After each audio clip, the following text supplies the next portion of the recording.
started. I'm gonna turn on the music and say good afternoon, hello, and welcome to a live stream. As usual, this is a live stream for DGST 101 Intro to Digital Studies, a class at the University of Mary Washington, and as usual, I'm the professor for that class. I'm Zach Whalen. So hello, and thanks for watching. If you are watching live, or if you're watching this in the recorded, archive, that's fine too. It looks like a few people are online, so somewhat fewer than they were on Monday still, but that's all right. As long as you're watching it live, or watching it at some point, that's fine as far as I'm concerned. Because I've got some things to tell you that I think will be helpful as you complete this the projects this week. So hello, Chosen Clown. Always good to see you online, so thanks for saying hi. And anyone else who's watching right now, if you don't mind saying hi, it helps me know who's there and who I'm talking to, because sometimes, it's otherwise talking to the void, and it's nice to know who's actually out there. All right, MHFan99, great, good to see you too. All right, cool. So today it's week 2, day 3 is what this title should say. I guess I should. That's unfortunate because that's going to show up on the stream. Let me fix that. I was typing quickly and not paying attention.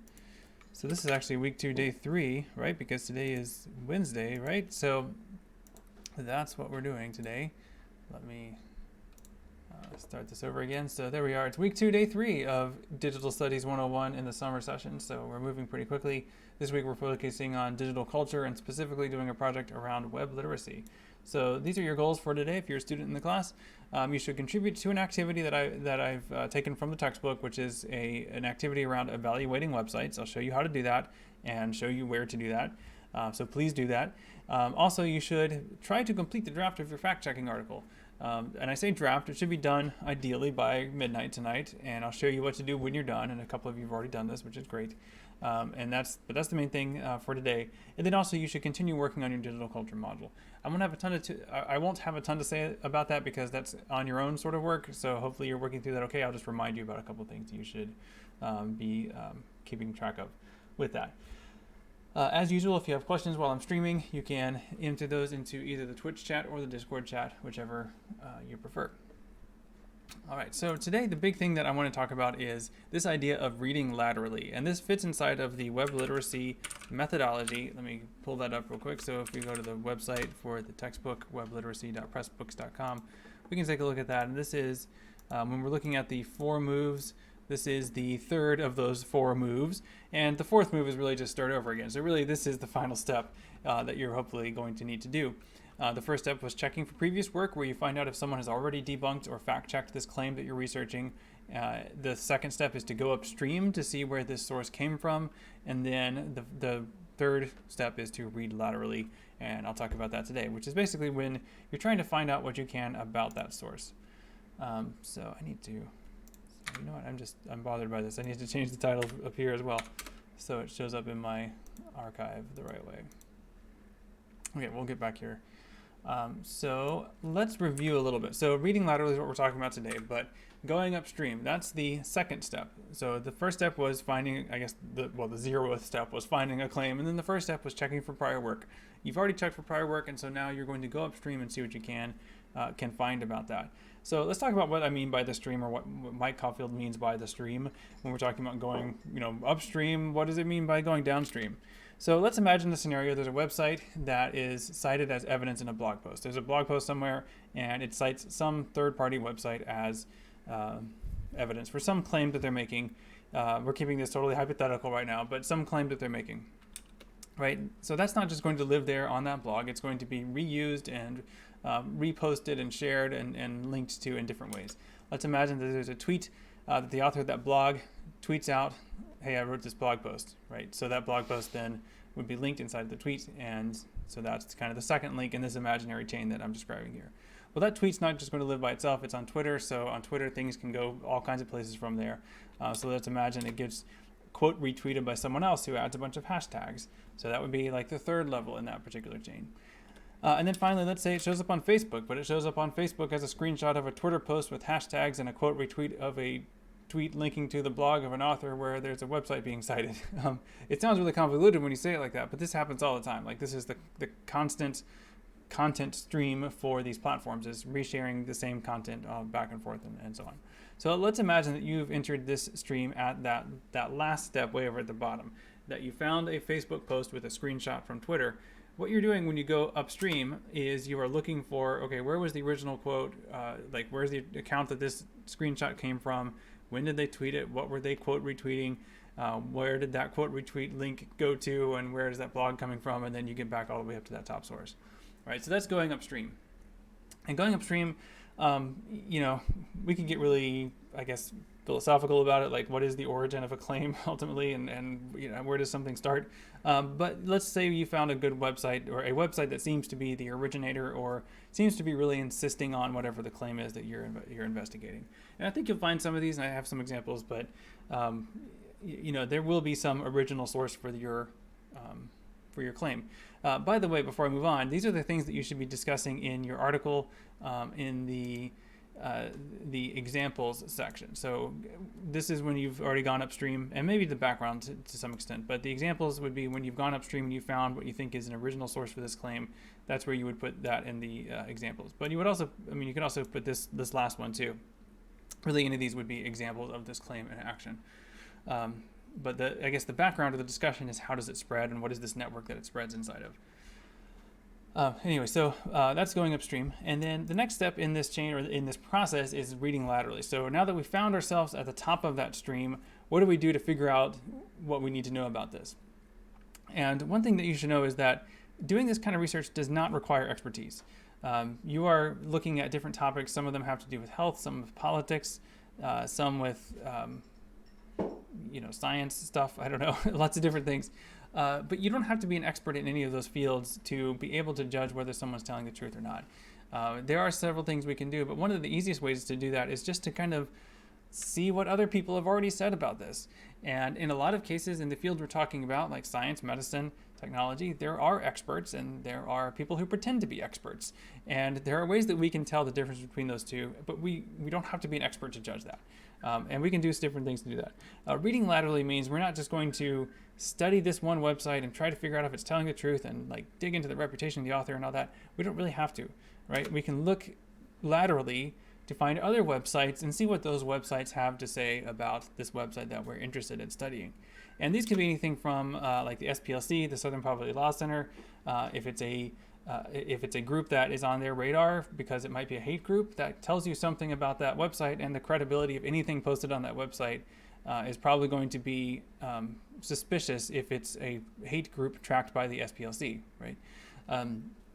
Or you can do Google. Google is we have to know what we're seeing when we use Google, and we also have to use some advanced search parameters, but I'll show you how to do that. Basically, like just Googling a particular domain name and finding out what people say about it can give you a lot of good information. And also simply Wikipedia. Like Wikipedia is great. Wikipedia has a lot of good information on it. In fact, I was looking around today and I found this. This is a list of fake news websites. So if the website you're interested in is on this Wikipedia page about fake news websites, pretty good chance it's a fake news website, right? Wikipedia, as you know, can be edited by anyone.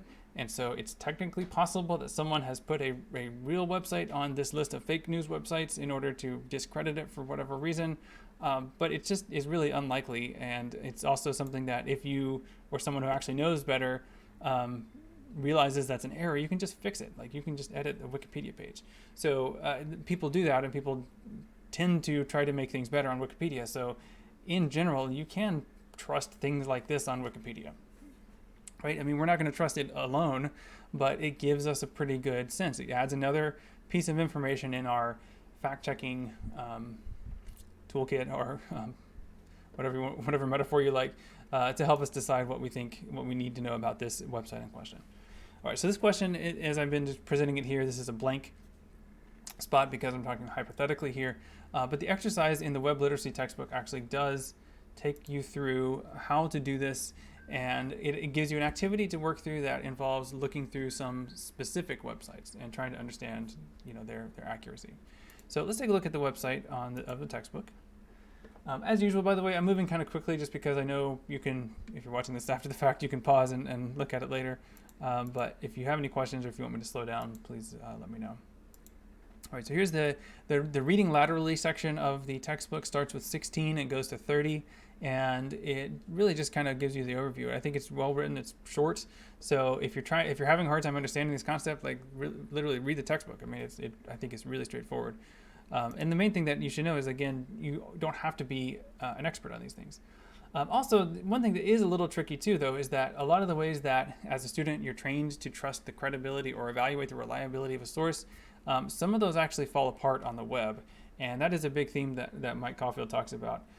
So looking at a website and seeing like, well, they do have an advisory board and ISSN, and they say they're peer reviewed, so they must be trustworthy. That unfortunately is not always going to get you accuracy on the web, because those are things that are very easy, frankly, to lie about. And so if we're talking about fake news websites, they're definitely going to do that. And so that's the challenge on the web. We don't have the same. We have to use a slightly different set of tools to evaluate credibility and reliability when we're looking at the web. And the biggest and probably most powerful tool we have is reading laterally, which is simply to see what other people have already said about it. Okay, so lots of good stuff here. There are some interesting and possibly more advanced techniques than what you might be used to in terms of using Google. I want to show you a couple of these because this one's really useful. This is web searching for a domain. You can do this on Google. I like to use DuckDuckGo, but let's say, for example, I pulled this one up. This is newstarget.com, and this is not one of the examples that are assigned in the the evaluating websites activity. So I'm doing this one. I'll show you how to do it. I already sort of know the answer about this one, so this is maybe not the best example, but it is an example. So let me show you how you can do this. So, all right, so we can go to the news. If we looked at newstarget.com and what it tells us about itself, we will find that it's all about uncensored and independent media news. So, okay, that sounds good, right? I mean, it's news. They talk about blah, blah, blah, their website, and they have stuff you can buy, and you can, okay, so basically just in terms of design, it looks like a news website, right? Pretty straightforward.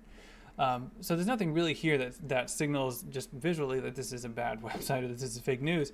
I mean, you might see some things in some of these keywords, right? I mean, some of these keywords are definitely like ideologically specific and seem to be targeting a specific audience, specifically a conservative or right-wing audience. But that doesn't necessarily tell us that it's fake or anything. But what we can do is we can see what other people have said about this. So this is one of the first steps you should do when you are reading laterally. I'll do this on Google because it's a little bit easier to see when I put it down below. So we can search for newstarget.com, right? And it'll just give us content from, well, actually, so it looks like this actually did give us quite a few websites about newstarget.com. I was going to show you a way to refine the results, but this actually did refine it pretty well automatically. So what we see is that this is listed on several different websites that track fake news websites, not just that Wikipedia page, but others as well. Interesting. Okay, so the other thing that I was going to show you, though, is like you can actually make sure to exclude newstarget.com from the results. So newstarget.com is the first result here, and most people, when they search Google, click the first or second result, and that's just kind of what we're trained to do. So let's say you didn't scroll down and see that this is actually listed as a fake news website. This big block here showing you all this content from newstarget.com might lead you to just read some of these things and just to take it for what it is, which is what we're not. This is not reading laterally. That would be doing it wrong. So what we're going to do here is actually subtract something. So in a search query, this also works on DuckDuckGo. You can put a hyphen or a minus sign in front of anything, and it will exclude that from the search results. So when I search for this now, it actually gave me different things, but it tried to suggest that I meant that, but I didn't. So it's interesting, but it gives me a lot less from that website and more about kind of random things, actually. Okay, so I actually liked the results the first time better, but this is the technique. The technique is using that hyphen, that minus sign. I wonder what happens if we just do minus news target. Okay, so this is giving me stuff related to Target, like the retailer Target, which is not that good either. Not relevant anyway. All right, well, that's the idea, though. That's the search technique that's being described here to find out, for example, about the Baltimore Gazette. So this is a genre. What you see here is this is a genre of fake news where it's a website that pretends to be a major news website. So it's not like like News Target presents itself as an alternative news source, but sometimes you'll see something like this screenshot here where it's a website that pretends to be just a hometown newspaper, and it kind of has a title that sounds like a hometown newspaper, and so you might see just a screenshot and take it for granted that there actually is a newspaper called the Baltimore Gazette, which there is not. There is not a newspaper of that name. You can learn about this. Oh, that's what I was missing, the site. Maybe let's try that. Let me try that qualifier, newstarget.com. Yeah, okay, that's better. This is what I missed on that technique. Let me show you that again. So right now in this technique, I'm searching for not just newstarget.com, but I'm excluding, this is how you exclude the full site. You have to add the site parameter. I forgot about that. So it's -site.newstarget.com. Okay, so this just as an aside, the site modifier or the site parameter on a search is a good way to find, it's a way to search only results from a particular domain. And so a lot of times when I need to find something on the UMW website, I find that the search built into the website for whatever reason just doesn't get me what I need very quickly. So if I need to find something on the UMW website, I'm going to do something like this. I'm going to use site:/umw.edu and then whatever query I'm searching for, and it just searches for results on our umw.edu domain name. But you can use that in reverse and exclude a domain name from your results, which is what we did with newstarget.com. So let me show you that again. Newstarget.com -site:/newstarget.com is what's going to give me those results. Then you can see the first result here is this list of sites that are dubious, fake news, clickbait, and hate sites. For some reason my scroll is broken here. Can't seem to scroll down. Probably because of an iframe. Actually, this page is sort of locked. Oh well. But that's the idea.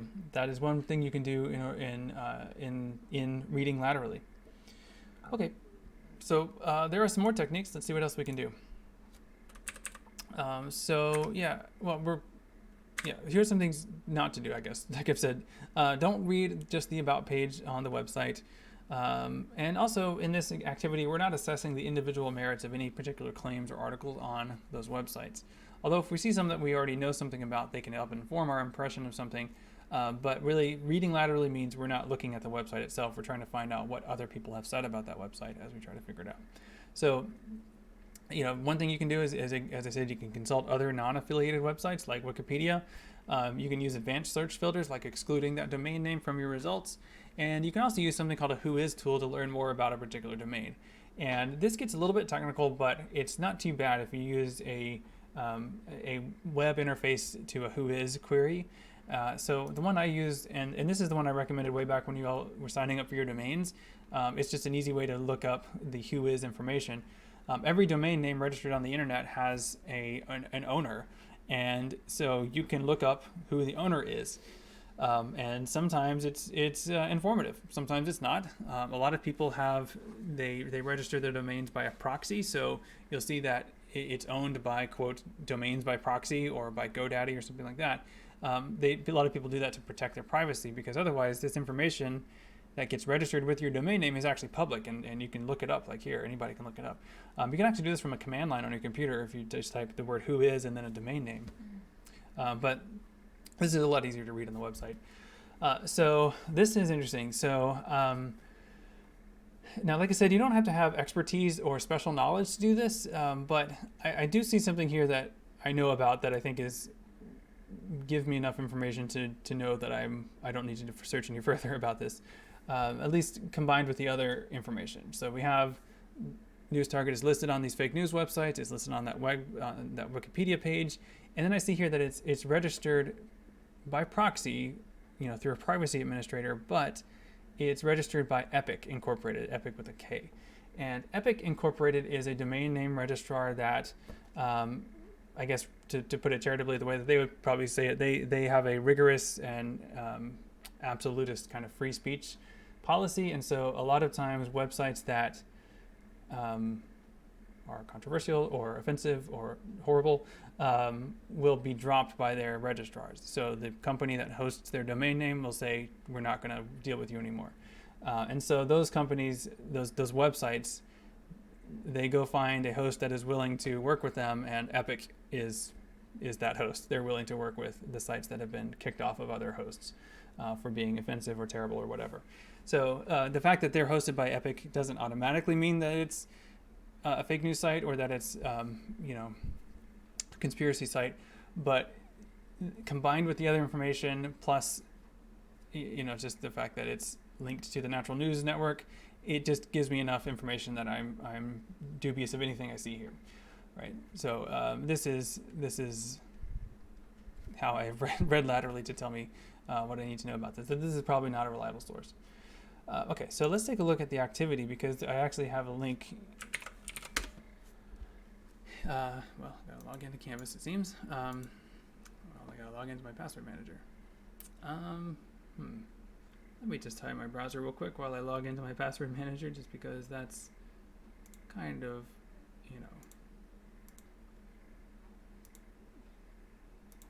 kind of private. So also I have to actually see it because it's a very long master password. But I mentioned these the other day.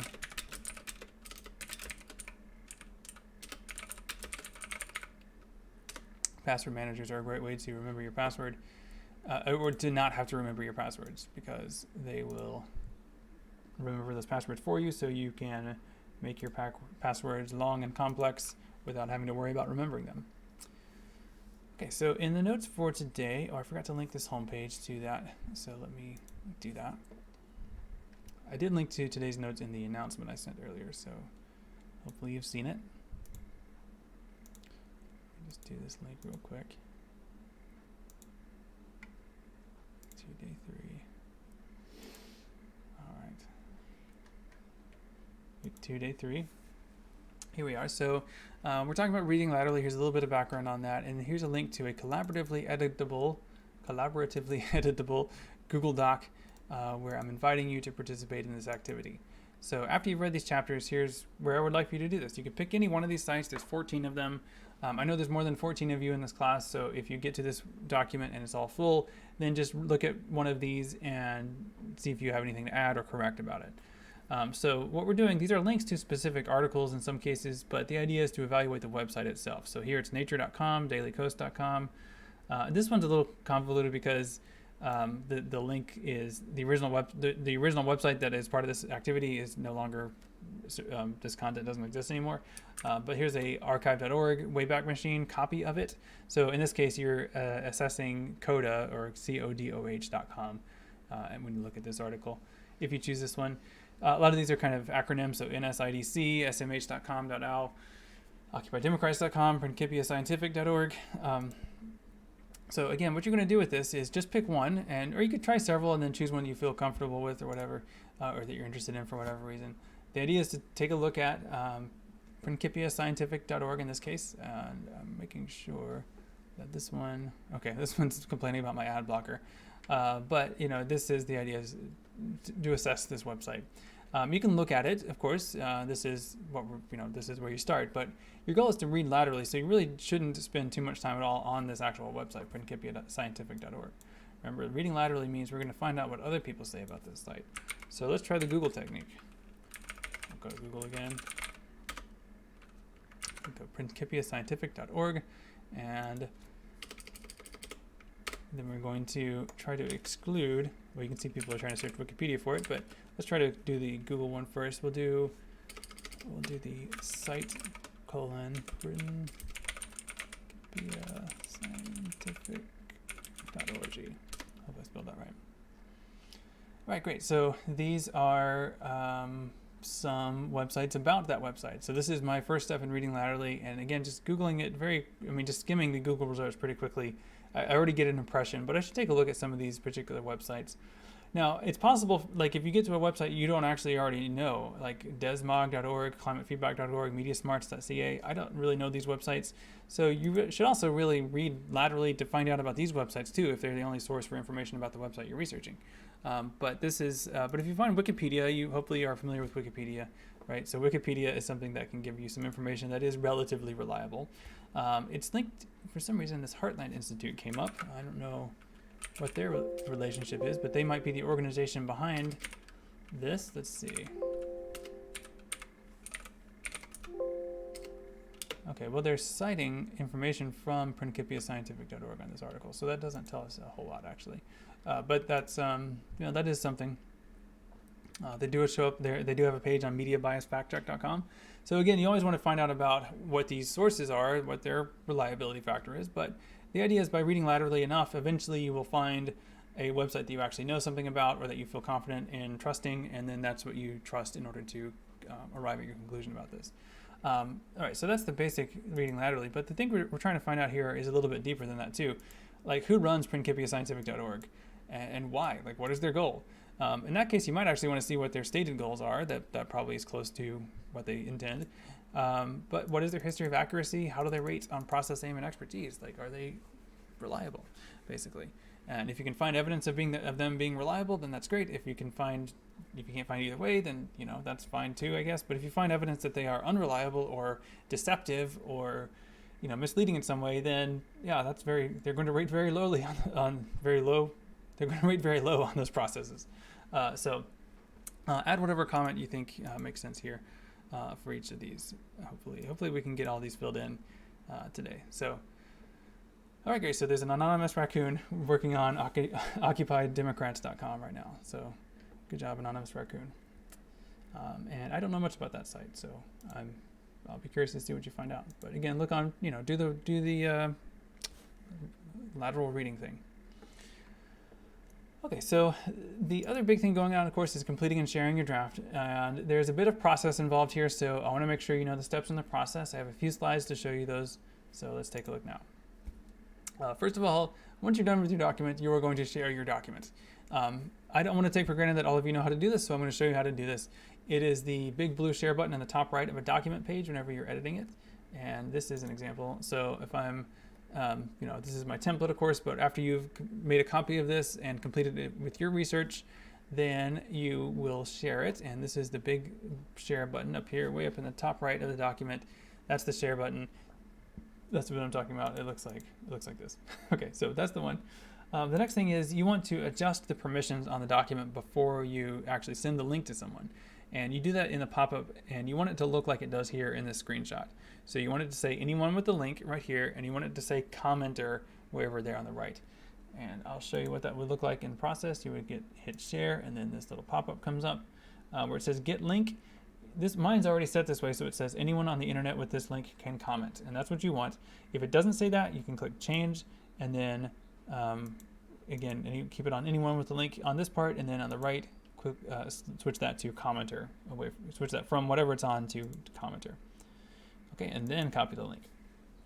And once you've copied that link, then put that in Discord. So Chosen Clown is asking should you put your initials for the website you chose? Yeah, I guess you could. Yeah, that makes sense. Although I'm not really grading this, but I do want to know who's done it so that I can kind of follow up with you. So yeah, let's do that. I'll add a column for that. That's a good idea. Insert. Oops.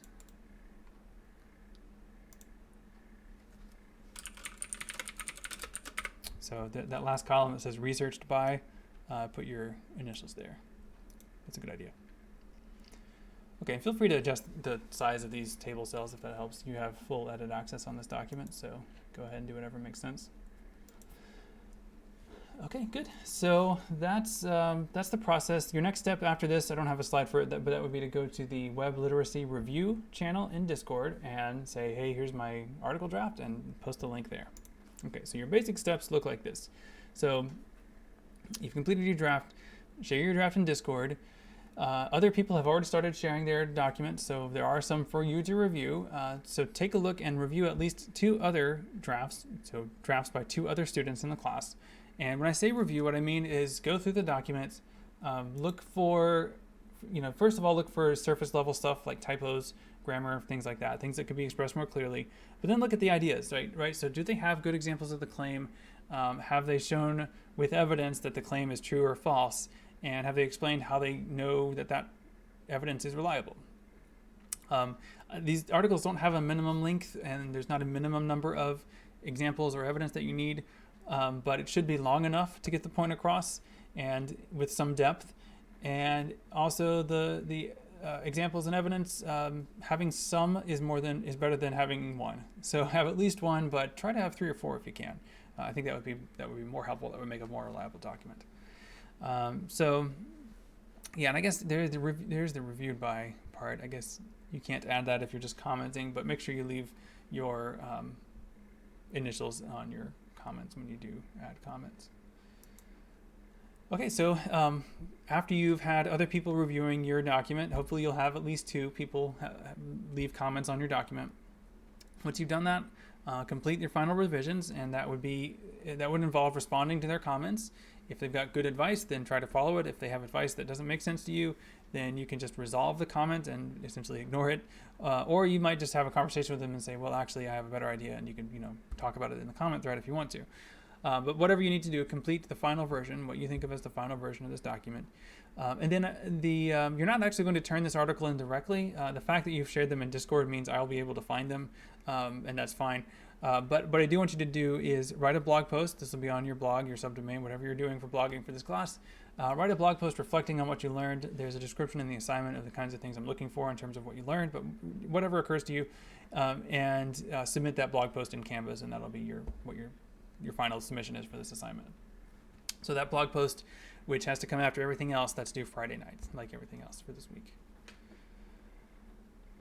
Okay, so this is really the web literacy, I call it the checklist, but this is really it in a nutshell. There's stuff before the first step here, of course, but that has to do with creating the draft.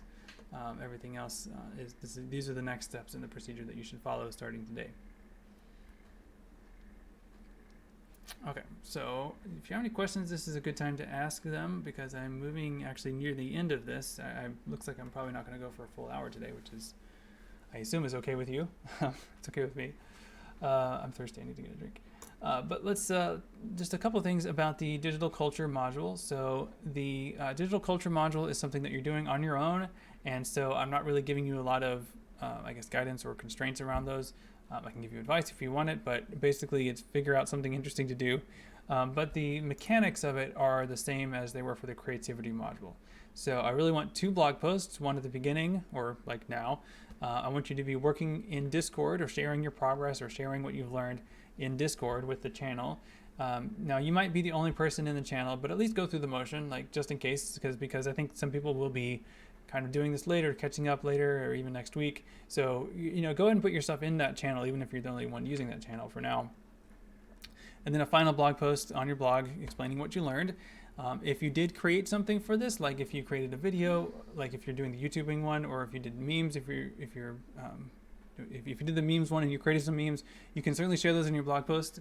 All right, that would be a good way to show your work. But you don't have to. This is not an artifact-oriented assignment. Like, you're not working toward a specific kind of thing here. This is an exploration, and I want to hear what you learned in the process of that exploration. And then, like before, I would like for you to record a short video, post that in the share channel in Discord, and that'll be your final thing that you do for this culture module. And that's actually all I have to say today. So let me see if anyone's working on the websites evaluating this one. Okay, that's I remember that. That sounds kind of familiar. Anonymous Raccoon. I'm guessing that's either MHFin or Chosen Clown, but I do remember the Tea Party, certainly.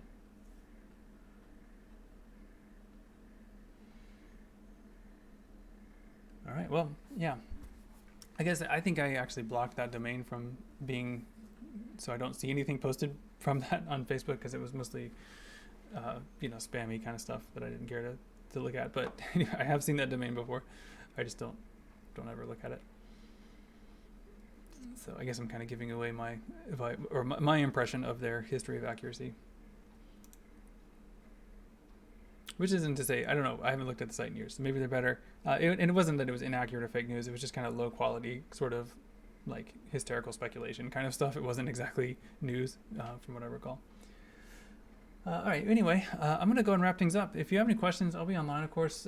Always feel free to drop in on the office hours. If you see me online, then that means I'm there. Hopefully, I mean sometimes I step away, but I try to shut off Discord if I do step away. But I'm online and I'm happy to talk through things. You may find yourself needing some help, and that's fine. I'm here to help. A couple of you have been using the DKC. That's great.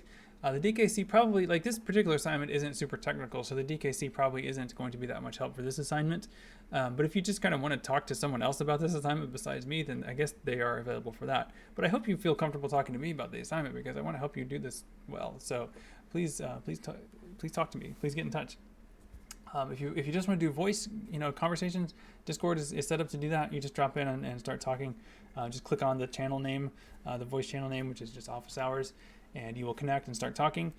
You can also, of course, contact me, and I still haven't updated. I'm actually pretty close to getting my new website unveiled, but until then, the old one is still here, but the booking thing, that does work. So if you want to reserve an appointment with me, you can use the form that's about to pop up here to book that time. Yeah, this website is slow. This is one reason why I'm getting away from WordPress, but actually Grav, which I'm using now, is also kind of slow until you get it configured, and so I'm still working with like a slow website as I'm building a new one, which is kind of why I'm dragging my feet on it. I'm kind of like, it's kind of a hassle. Like I know that once I get it figured out, it is super fast, but it's not yet, so it's kind of frustrating to work with. Finally, there we go. So you want to hit the book now button, and then you can pick a different kind of, whatever kind of appointment you need. I'm also available beyond the hours that are specified here.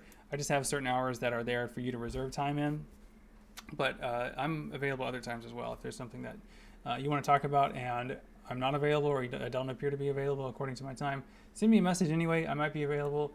I can meet with someone. I met with someone 8 o'clock last night. That's fine. Whatever works for you. If I'm available, I will let you know. If I'm not, then I will say I'm not. Okay, so that's all I have for today. I'm going to wrap things up. Thanks for watching. If you have any questions, of course, feel free to ask. Otherwise, I'll see you online. I'll be doing one more live stream this week, so that's tomorrow at 1 o'clock. And then next week is a little different actually because there's the July 4th holiday, which means that we're supposed to have Monday off, like next Monday off. So I'll just be doing content on Tuesday through Friday next week. Just a heads up there. Okay, so I'm just seeing a question here from MHFin. Let's see. So today we need to complete and share our draft. Yes. Complete the web literacy checklist. Right. Well, not complete it all, but most of it. Right. You need to get to the draft. The checklist actually takes you all the way to the end. That end is due Friday. Then do the sponsored content thing and share a blog post. Yeah. I mean, those are a lot of things, but those are actually a lot of those things you're talking about there. MHFin are due Friday. So let me just go back again to make sure that you're clear about that. So. Share your draft in Discord by today and start reviewing other drafts. But really, most of these bullet points, this is due Friday.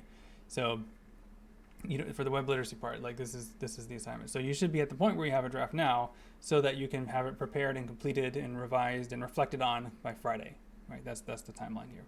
Maybe I should have put a timeline on this, but that's the idea.